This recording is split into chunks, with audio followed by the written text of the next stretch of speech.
الحمدللہ رب العالمین والصلاة والسلام علی اشرف الانبیاء والمرسلین وعلی آلہ واصحابہ اجمعین. اما بعد فاعوذ باللہ من الشیطان الرجیم. بسم اللہ الرحمن الرحیم. وَلَلْآخِرَةُ خَيْرٌ لَكَ مِنَ الْأُولَى. صدق اللہ مولانا العظیم وبلغنا رسولہ النبی الکریم ونحن علی ذالک لمن الشاہدین والشاکرین والحمدللہ رب العالمین. حضرات علماء کرام، مشائخ عظام، یاران طریقت، محترم و معزز و سامعین و حاضرین، آپ کا یہ خادم، آپ کی بھلائی چاہنے والا، آپ کی خیر خواہی کا متمنی آپ کی خدمت میں سلام محبت و عقیدت پیش کرتا ہے. میرے دوست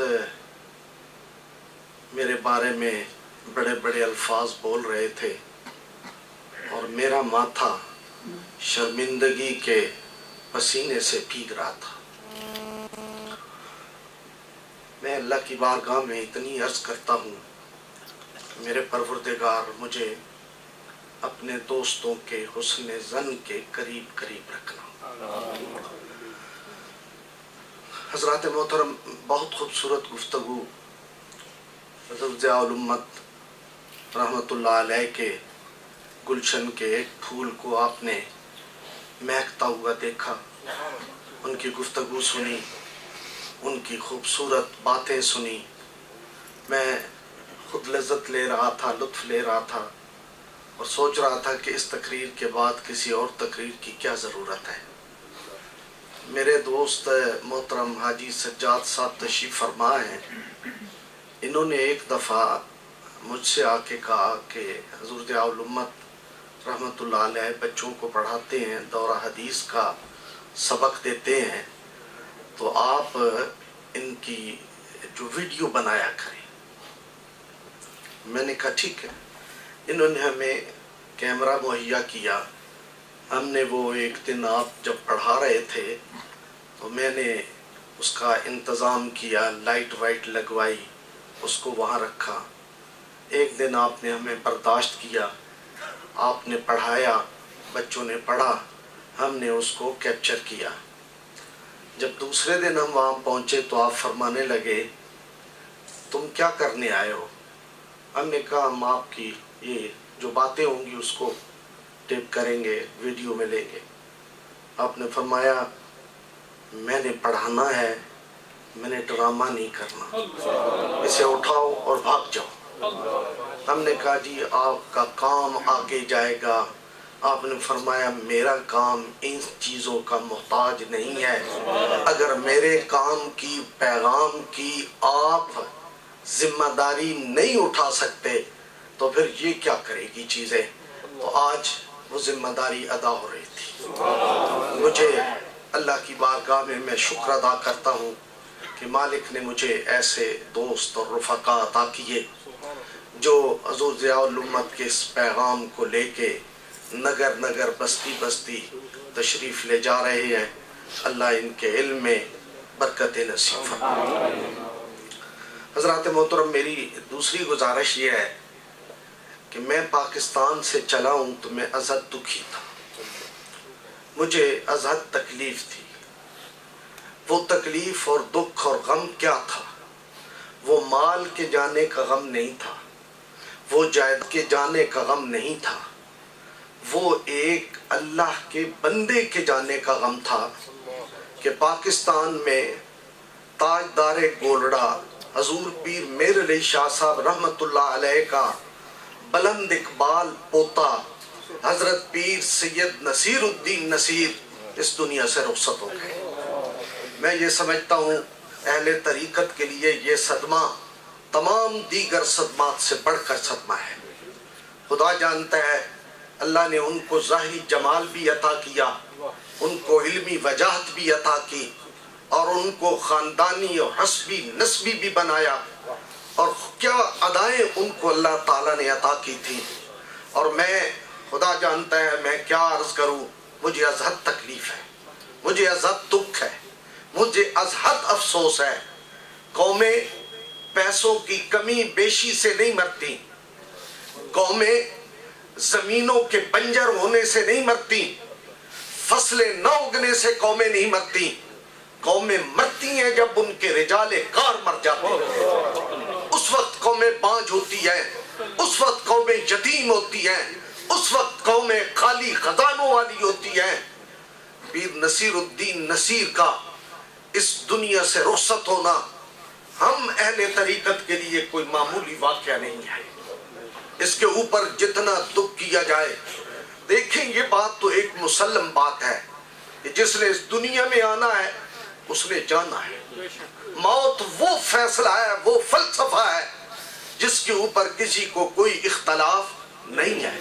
اللہ کی ذات پہ لوگوں کو اختلاف ہے، نبی کی رسالت پہ لوگوں کو اختلاف ہے، آخرت کی بات پہ لوگوں کو اختلاف ہے، جنت و دوزخ کے تصور پہ لوگوں کو اختلاف ہے، لیکن موت پہ کسی کو کوئی اختلاف نہیں ہے.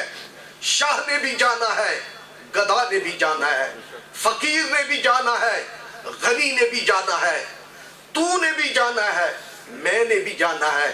وہ کسی شاعر نے کیا خوب کہا کہ جب احمد مرسل نہ رہے اور کون رہے گا. اگر اللہ کے نبی کو اس موت کے عمل سے میرے رب نے گزارا ہے تو پھر تو اور میں کس بات کی بولی ہیں، ہم کس باغ کھیت کے جو ہے وہ ایک عربی کے شاعر کا بہت خوبصورت شعر ہے. وہ کہتے ہیں کہ ملکن ینادی کل یومن، آسمان سے فرشتہ اترتا ہے، ہر روز اتر کے لوگوں کے کانوں میں سرگوشی کرتا ہے، ان کے کان منہ کے ساتھ لے جا کر کہتا ہے لدو للموت فبنو للخرابی. لوگوں یاد کر لو، لوگوں اس بات کو ذہن میں بٹھا لو، جس انسان کو ماں نے جننا ہے اس نے موت کا ذائقہ چکھنا ہے. اور جتنا بڑا محل بنا لو، جتنے بڑے قلعے تعمیر کر لو، جتنی بڑی خوبصورت عمارتیں بنا لو، وہ کہتا ہے ایک دن آنا ہے کہ ان عمارتوں نے کھنڈر بننا ہے، انہوں نے عبرت کا نشان بن جانا ہے.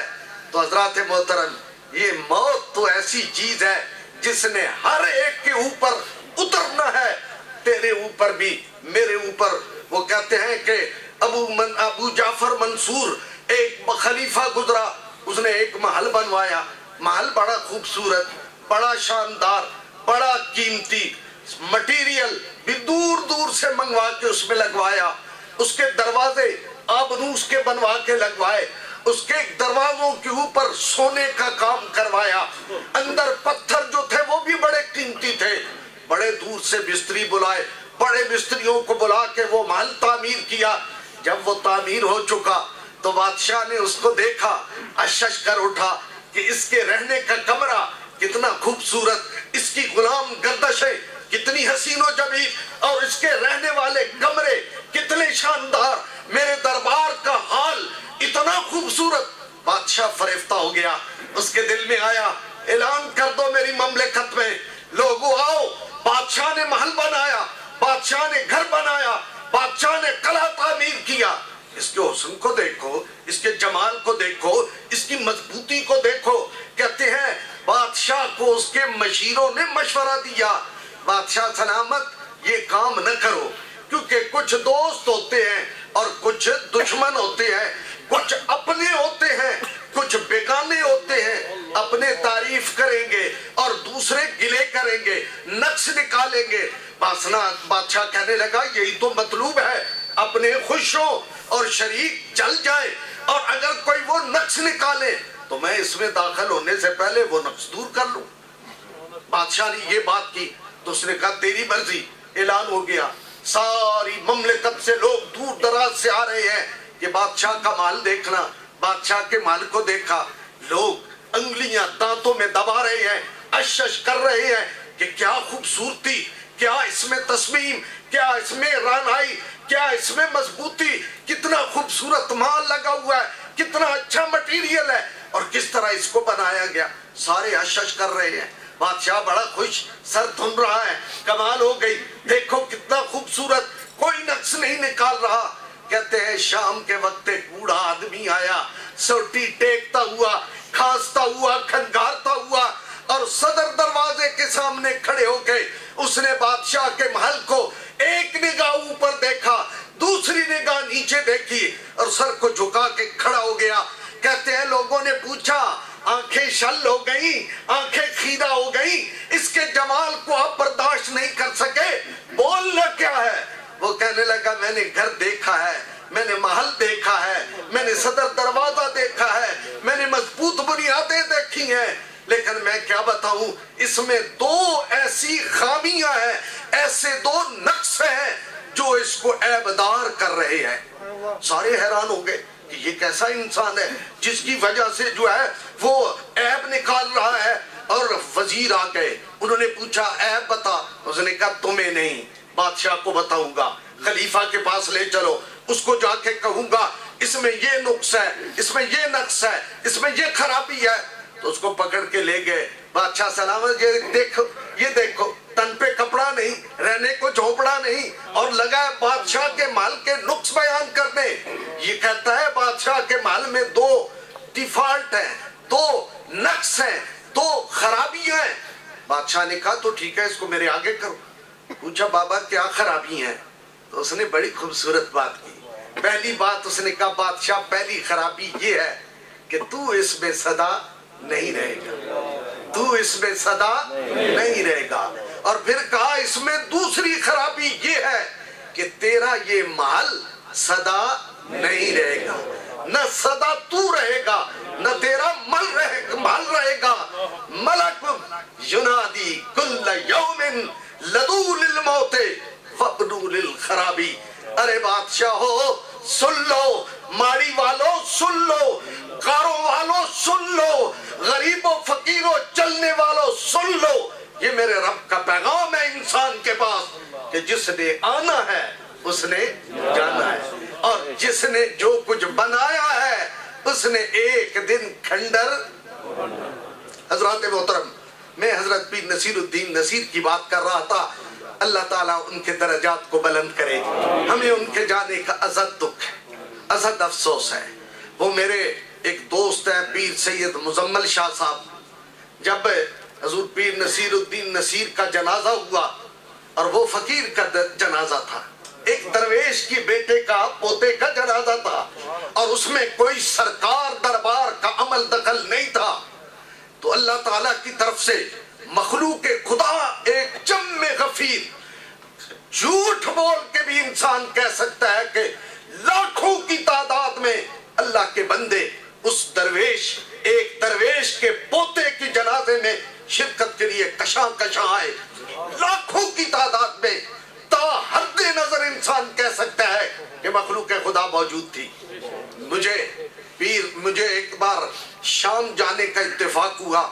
میں حضرت سیدہ زینب رضی اللہ تعالی عنہ آپ کی بارگاہ میں حاضر تھا, وہاں سلامی کے لیے. تو وہاں بڑا رش ہوتا ہے, بڑی مخلوق خدا آتی ہے, اور بڑی عورتیں, بڑے بچے, بڑے مرد, بڑی سب کچھ جو ہے ایک بڑا ان کا حال ہے وہ بھرا ہوتا ہے, صحن ہے وہ بھرا ہوتا ہے, باہر خیمے لگے ہوئے ہیں. زینبیہ اس پورے علاقے کا نام ہے. تو میرے دل میں تھا, میں نے جب بھی حضرت سیدنا امام حسین رضی اللہ تعالیٰ عنہ اور آپ کے اہل بیت کے بارے میں پڑھا, تو مجھے حضرت سیدہ زینب کا کردار جو ہے وہ ازحد نمایاں لگا کہ کس طرح اجڑے ہوئے اس خاندان کو وہ شیر دل بیٹی جو ہے وہ لے کے گئی, اور کس شان کے ساتھ وہ لے کے گئی, اور کتنے وہ غم سہے. کتنے حضرت زین العابدین سے کسی نے کہا ابا جان ہم نے آپ کو کبھی ہنستا ہوا نہیں دیکھا, ہم نے آپ کے چہرے پہ کبھی تبسم نہیں دیکھا. حضرت امام زین العابدین نے کہا بیٹا جنہوں نے کربلا دیکھا ہو وہ ہنستے نہیں ہیں. میں یہ کہتا تھا کہ وہ اگر زین العابدین یہ کہتا ہے تو اس مائی زینب کا کیا مقام ہوگا, اس کا کیا مرتبہ ہوگا. حضرت سیدہ زینب کی بارگاہ میں حاضر تھا, آنکھیں بند تھی, اور وہ کربلا کی پوری وہ جو ایک ریل تھی وہ دماغ مانگ میں چل رہی تھی اور زاروں قطار آنسو نکل رہے تھے